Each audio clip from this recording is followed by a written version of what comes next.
Good morning, good afternoon, and good evening, प्यारे बच्चों. In a previous discussion, we had started with elastic collision in one dimension. And we have discussed about this particular situation. Mass m1 moving with velocity u1, mass m2 moving with velocity u2, u1 greater than u2. It's okay. u1 greater than u2 mean this mass m1 is approaching m2 with velocity u1 minus u2, और जिसको हमने क्या कहा था, velocity, relative velocity of approach. After that, moving along the same straight line, masses m1 and m2, they are colliding, and after collision m1 and m2, they are moving in such a way कि m1 have velocity v1 after collision and m2 have velocity v2. v1 and v2 along the same straight line, जिस तरह से ये collision से पहले move कर रहे थे. Yes? Now they are getting separated, तो v2 greater than v1. अब कितने velocity से v2 जो है वो v1 से separate हो रहा है? Okay, the velocity, relative velocity of separation will define that. Relative velocity of separation is v2 minus v1. It's okay. Now, elastic collision, because this was, so we have used conservation of linear momentum and conservation of kinetic energy to calculate the values of velocities associated with the bodies after collision, that is v1 and v2. Values of v1 and v2 we have calculated using specific terminology. After solving, the value of v1 which we got, that was this value of v1 we have got after calculating or after applying the conservation of linear momentum and conservation of kinetic energy. Fine. The value of velocity which we have got for m2 after collision, that was value of v2 was this, and v1 and v2 they were like this. It's okay. I mean, after collision, mass m1 is moving with this much velocity and mass m2 is moving with this much velocity. ठीक. Now we will be discussing some of the specific cases, some of the special cases related to the collision in one dimension. Okay, the very first thing is if the colliding masses have same mass. Okay, if colliding masses are equal, इन दोनों masses जो है ना उनका equal mass है. ठीक है, दोनों bodies का equal mass है. Mean mass m moving with velocity u1, mass m moving with velocity u2, both colliding, moving along the same straight line, and after collision they are getting separated. Okay, mass m moving with velocity v1, mass m moving with velocity v2. ठीक, mean m1 is equal to m2, both are equal to m. Fine. Now value of v1 का value पहले find कर रहे हैं. देखो v1 जब masses equal नहीं थे तो v1 को हम क्या लिखते थे, 2 m2 u2 minus m1 minus m2 into u1 over m1 plus m2. Now apply this situation. m1 is equal to m2 is equal to m. Okay, when m1 M1 is equal to M2 is equal to M. So how the situation will change now? See, M1 is equal to M2 is equal to M. So V1 is equal to M U2. It's okay? 2M U2 minus M, that is 0 U1 over 2M plus M, that is 2M. 2M. So what we are getting? We are getting from this particular situation as V1 is equal to U2. Okay? V1 is equal to U2. Fine? Now, what about V2? V2 की बात करते हैं. V2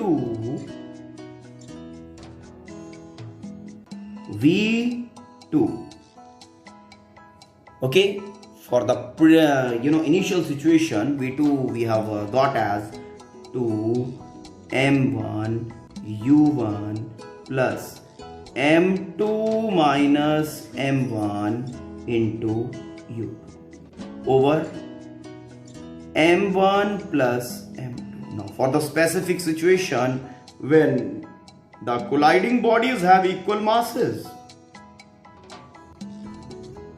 M1 is equal to M2 is equal to M. Now for this situation V2 will become V2 is equal to 2M U1 और M minus M cancel होके 0 हो गया, divide by M plus M is 2M. 2M cancel and V2 is equal to U1. इसका meaning क्या हुआ? ठीक? Okay, diagram बनाते हैं और फिर आपको बताते हैं. जब मासेस इक्वल हैं हमारे तो V1 is equal to U2. V1 is equal to U2 when the masses have, when the bodies, colliding bodies have equal masses. V1 is equal to U2. It's okay? And V2 is equal to U1. V2 is equal to U1. ध्यान देना. Diagram के ऊपर concentrate करते हैं. This body A before collision was having velocity u1, body B was having velocity u2. After collision, what is happening when these colliding bodies have equal masses? Body A का velocity u2 हो गया है और body B का velocity u1 हो गया. Mean after collision इस situation में when the colliding bodies have equal masses, जो velocities हैं वो क्या हो गई? Interchange हो गई कि नहीं? Exchange हो गई कि नहीं? ठीक. So from here, from this particular discussion, we can conclude this particular thing. Okay, when the colliding bodies have equal masses, okay, then after collision, the bodies, they exchange their velocities.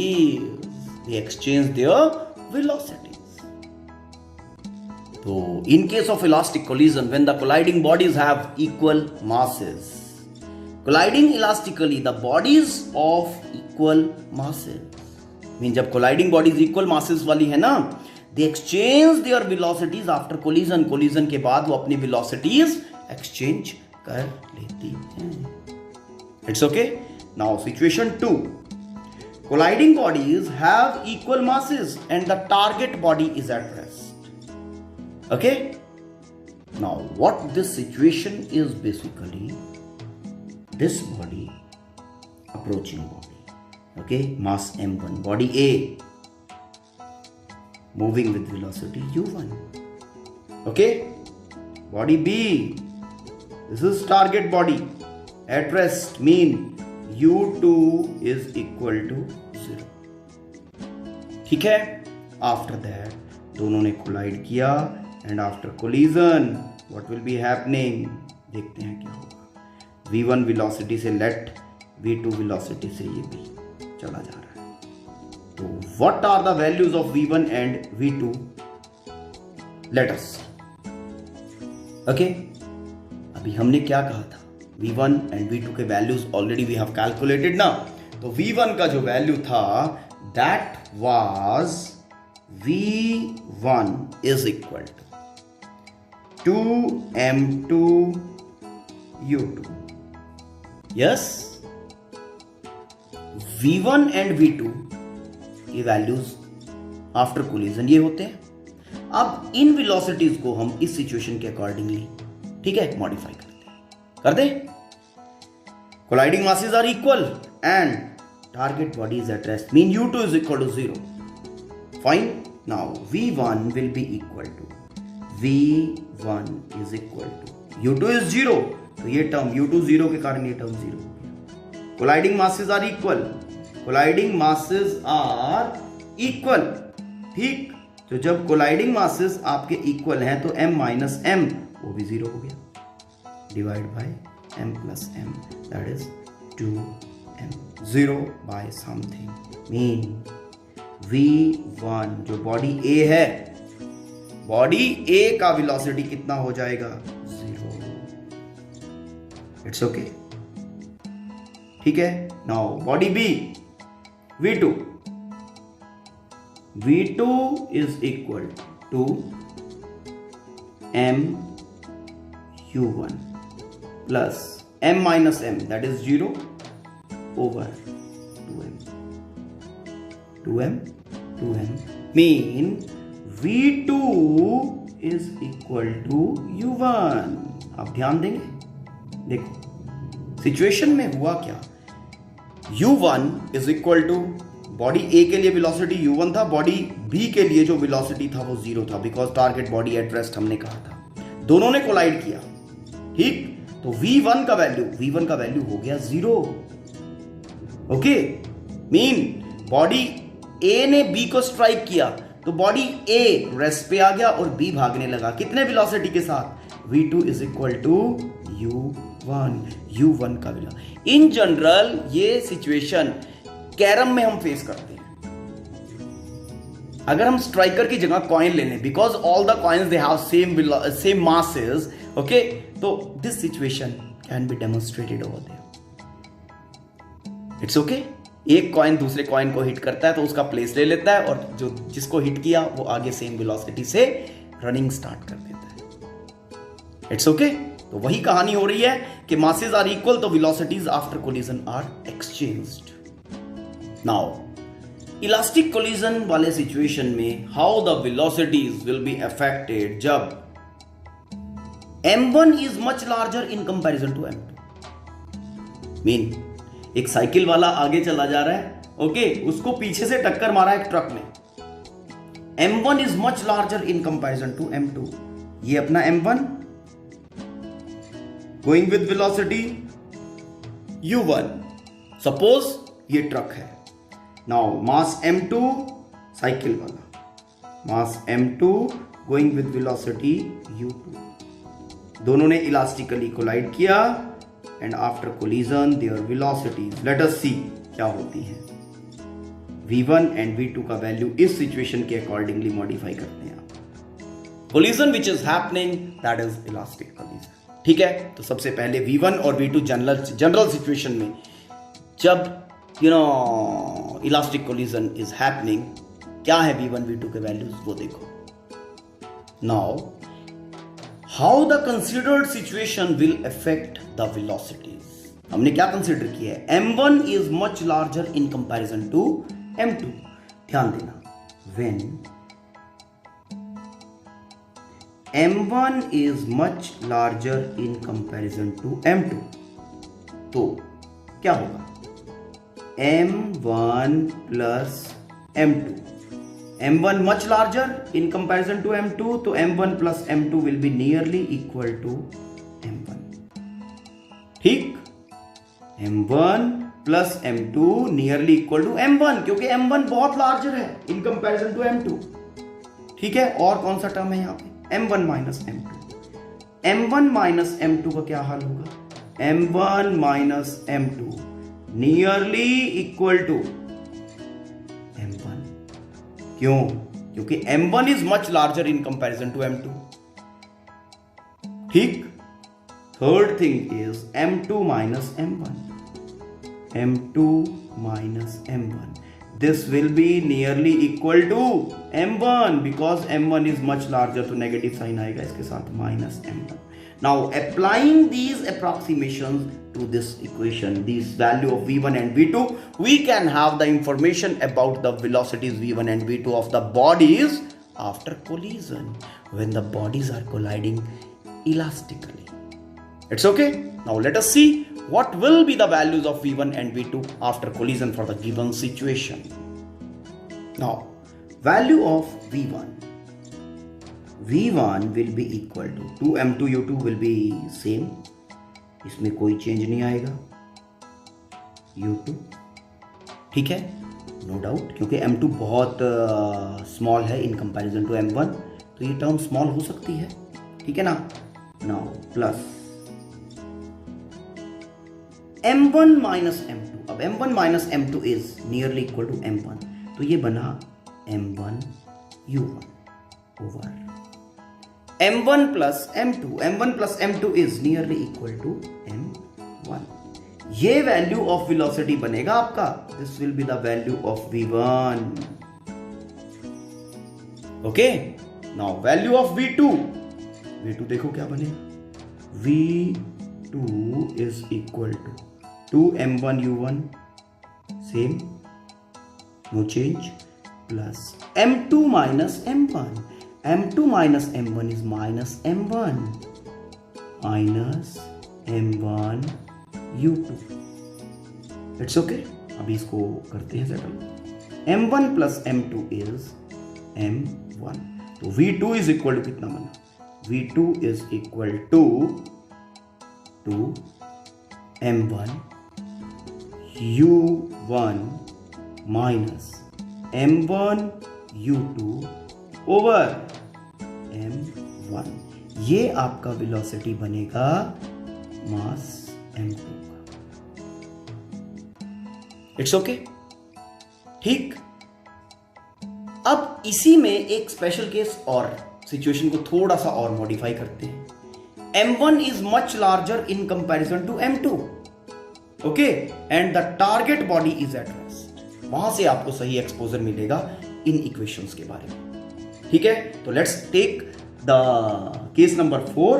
m1 is much larger in comparison to m2. Fine. And the target body is at rest. The situation is m1 much larger in comparison to m2 and the target body is at rest. Target body at rest mean u2 is equal to 0. ठीक है.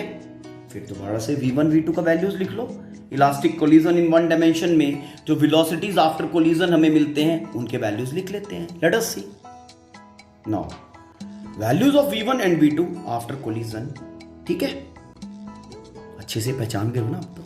Now अब these velocities how they will get modified जब m1 is much larger in comparison to m2 and the target body is at rest. मतलब truck जो है वो cycle को hit कर रहा है. Okay. Moving in same direction. ये साइकिल था, चला जा रहा था, ट्रक पीछे से आ रहा है, ठीक है ना, उसने हिट किया. लेकिन सिचुएशन क्या है, साइकिल चल नहीं रहा है, cycle is at rest. Cycle वाला खड़ा हुआ है, ट्रक ने उसको टक्कर मारा पीछे से. फाइन. तो क्या होगा, कैसे वेलोसिटीज इफेक्ट होगी. अब आप ड्रामा देखो. v1 कैसे लिखेंगे. v1 will be equal to 2m2 u2. u2 0, ये 0, प्लस m1 minus m2. तो m1 is much larger in comparison to m2, तो ये बना m1. It's okay. m1 u1 m1 u1 over m1 plus m2. m1 plus m2 क्या yield करेगा, m1. तो m1 and m1 gone and we are getting v1 is equal to u1. Mass m1 की velocity में कोई change नहीं आएगा. मतलब the truck will keep going with the same velocity. No change in the velocity of truck will be observed. ठीक है. Now you must be thinking how V2 will be affected. चलो calculate कर लेते हैं. V2 is equal to 2m1u1. ये तो same रहेगा 2m1u1 क्योंकि u1 0 थोड़ा है. ठीक, ट्रक का तो वेलोसिटी है. m2 minus m1, m2 minus m1, m1 is much larger in comparison to m2, तो यहां पे आएगा माइनस m1. u2 इज 0 तो into 0 over m1 plus m2 that is m1. ठीक है बेटा. तो अब देखो हालत क्या है. ये टर्म 0 हो गई, m1 कैंसल हुए. V2 will be equal to 2u1. ये क्या हुआ? u1 तो ट्रक का वेलोसिटी था, है ना, और V2 किसका वेलोसिटी है? आफ्टर कोलिजन साइकिल का, है ना. Mean the cycle will be moving after collision with a velocity which will be double the velocity of truck, which will be double of the velocity of truck. इतना velocity से आपका m2 मास move करेगा, आपका cycle वाला move करेगा. Mean अगर cycle वाला rest पे है, ट्रक जो है वो 60 की स्पीड से आता हुआ साइकिल को हिट करता है. Got it? तो truck will keep moving with velocity 60 in the same direction, and जो साइकिल वाला होगा, the cycle will be moving with a velocity double of 60, that is 120 units, okay, in the same direction, जिस direction में आपका truck move कर रहा था. Okay, ठीक है बेटा, understood. Now let's take one more situation. Now the situation is कि m1 is much less in comparison to m2. मतलब जो हमारा फर्स्ट मास है, ठीक है, फर्स्ट मास इस सिचुएशन में देखो, first mass is much smaller in comparison to mean truck इस डायरेक्शन में चला जा रहा है. पीछे से आप ट्रक को बॉल मार रहे हो, सेम ना, बॉल ही है, बॉल तो हल्का होगा. या फिर पीछे से साइकिल वाले ने टक्कर मारी, साइकिल वाला is moving with larger velocity in comparison to truck. दोनों सेम डायरेक्शन में चले जा रहे थे. साइकिल वाले ने ओके ट्रक को पीछे से टक्कर मारा. How the situation, how the velocities after collision will be in this particular situation. Let us see. पहले V1 V2 का वैल्यूज जनरलाइज लिख लेते हैं. Now these are generalized values of V1 and V2.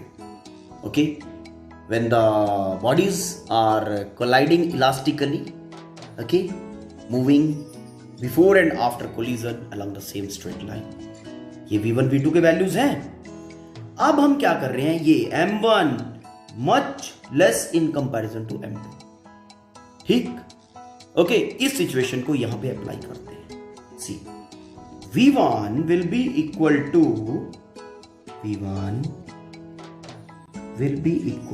2m2u2. ये तो term में कोई effect नहीं होगा. m1 minus m2, m1 is much less in comparison to m2, मतलब m2 is much bigger in comparison to m1, तो यहां पे माइनस m2 वाला टर्म प्रिडोमिनेट करेगा. Minus m2u1 over m1 much less, तो m2 will predominate m2. It's okay. Now value of V1 will be 2m1u1. Now m2 minus m1. m1 is much less in comparison to m2, so m2 will predominate and we will have m2u2 over m1 plus m2. m1 plus m2, m1 is much less in comparison to m2, तो यहां पे m2 आ जाएगा. ठीक, these will be the values of velocities, okay, after collision for the given situation when the mass m1 is much less in comparison to m2. अब इसकी better understanding के लिए हम एक सिचुएशन और लेते हैं. ठीक, कि m1 much less in comparison to m2 and the target body is at rest. This is the situation now. m1 much less in comparison to m2 and the target body is at rest. Target body at rest mean u2 is equal to 0. ठीक, fine. मतलब cycle वाला जो है वो चला रहा है, truck रास्ते में खड़ा हुआ है रेस्ट पे। How the things will be affected now? How the velocities will be affected after collision? Now, value of v1 and v2 तुम्हारे सामने है।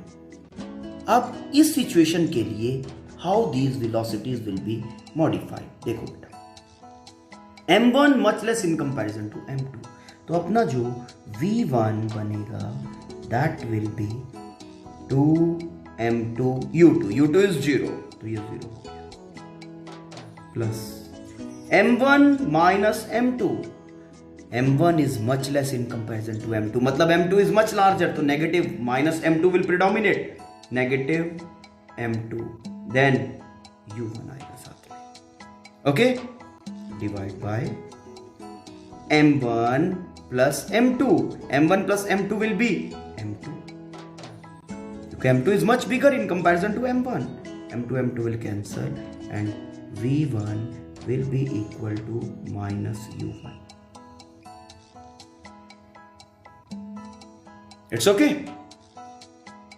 अब बिगर बॉडी का हाल देखते हैं, ट्रक खड़ा हुआ था उसका हाल देखते हैं क्या होता है। v2 is equal to 2m1 u1 2m1 u1, m2 minus m1, तो m2 is much bigger, तो plus m2 and then u2 is 0, u2 is 0, ये टर्म 0 हो गया, over m1 plus m2, m1 plus m2 is m2. now जो ध्यान देने की बात है, v2 will be equal to m1 by m2 into u1.